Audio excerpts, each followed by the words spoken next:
ఈరోజు దేవుని వాగ్దానం లూకా 9వ అధ్యాయం 11వ వచనం. జనసమూహములు ఈ విషయమును తెలుసుకొని వారిని వెంబడించెను. యేసు వారిని చేరబిలిచి దేవుని రాజ్యమును గురించి వివరించుచు రోగులను స్వస్థపరిచెను.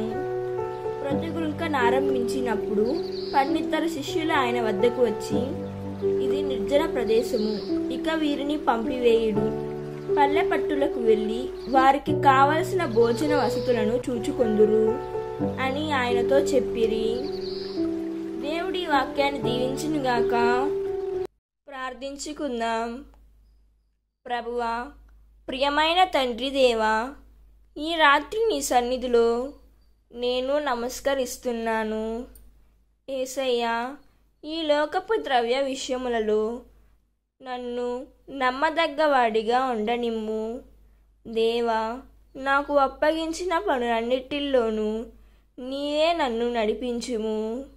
అయ్యా, నీవు ఇవ్వని దానికై మోహపడకుండా నీ చిత్తానుగుణమైన జీవితం గడపగల నమ్మకాన్ని కలుగచేయుము.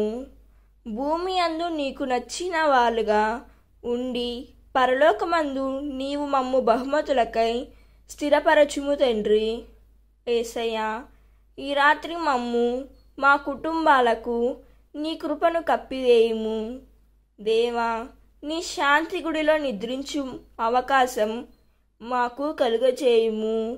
నీ భక్తిలో నిద్రించి నీ జ్ఞానంలో మేలుకొనగల ఆత్మీయ బలమును మాకు దయచేయమని యేసయ్య నామములో ప్రార్థిస్తున్నాము తండ్రి.